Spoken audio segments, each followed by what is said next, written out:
As the governor of Colorado. There are some issues that he has to work on. This man is a planner. For many, many years, when I was in jail in Mexico years ago, Mr. Tancredo was on the line and Mr. George Bush was on hold. I know the man is good. I'm in the field. I'm working. I'm catching guys. Cops are laying in the alleys with me and saying, "Dog, it's good where Tom Tancredo is the leader at." These are guys that we're ready to lay down. Law enforcement loves him.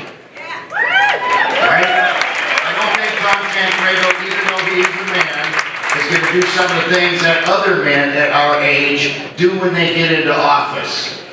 Because I think he's got a bet, or Mary Ellen, his wife will kill him.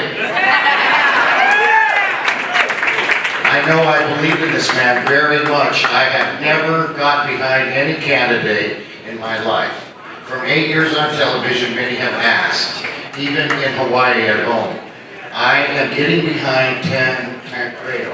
He must win this race. I don't have anything against any of the other guys that are running against him, but we must win. There are some very important things about fugitives and bail.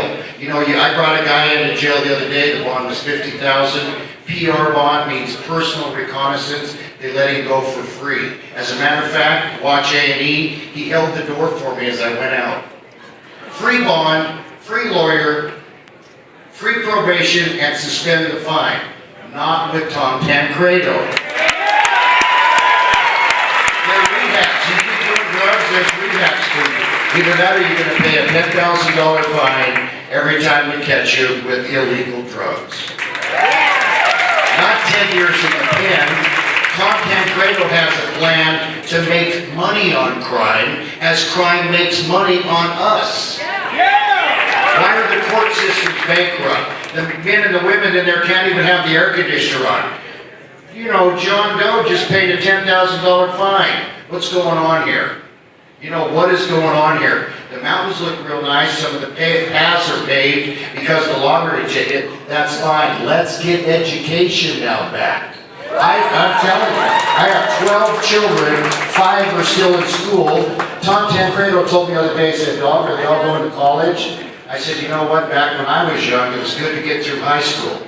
"Oh no, dog, you should train them right away at 2 years old about college." This is a decent man. He doesn't have to be a criminal to make money. I think he's got it enough. He doesn't have to rob and steal. And the last thing, Tom Tancredo has a conscience. It seems like in America today, right? In America today that all these politicians are trying to take away our conscience. Our conscience is God. If you elect you as mayor and you do so as governor, you're to skip mayor, when we elect you as governor, if you do bad things, you're going to pay for it. God's going to get you. He doesn't want that. He doesn't want God's vengeance. He wants God's blessings. That's the kind of man he is.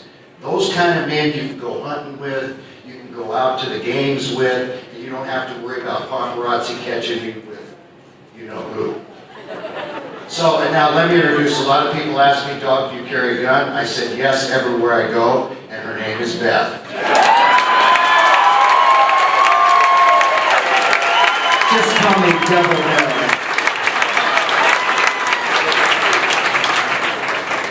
It's an honor to be here today to actually get to speak for Tom, because Tom is a really great man. Way back in 2003, my family was in great crisis. We were not living in Colorado at that time, we were living in Hawaii.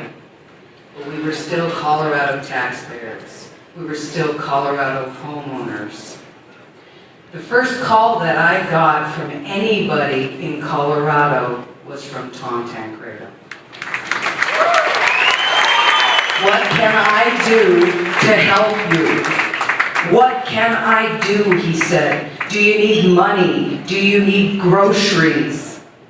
Do you need a lawyer? What can I do to help you?" I had no idea. I was so stricken with panic, I had no idea. And once my family was returned home and we thought that we had cleared the hurdle, it struck again. But this time, the same phone call came from Tom Tancredo.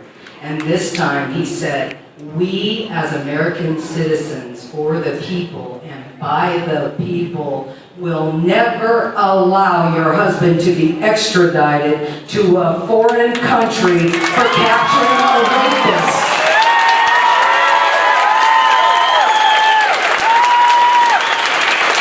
And he rallied other senators, 45 more, who stood up and said, we're not going to do it.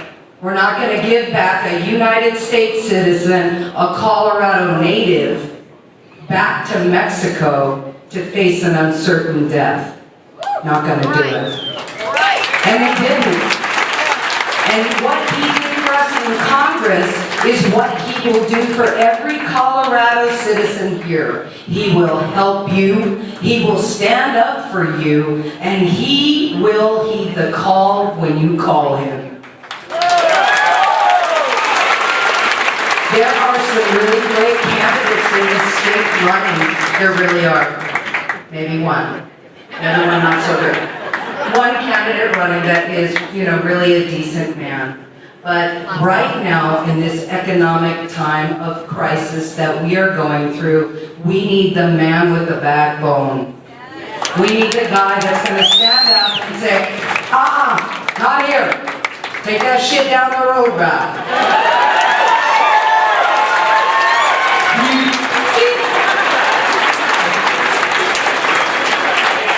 We have got to stop the revolving criminal welfare door that is running all our jails here.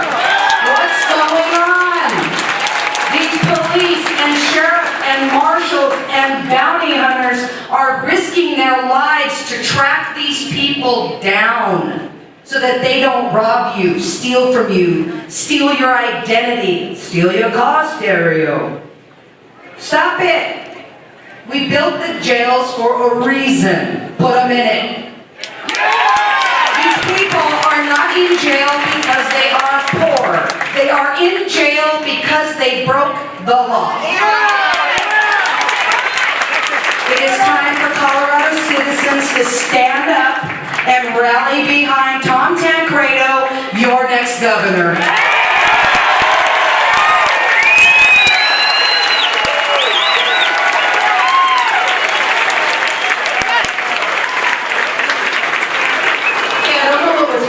Now, so Simon says put your hand up. I'm just kidding, here's Connie.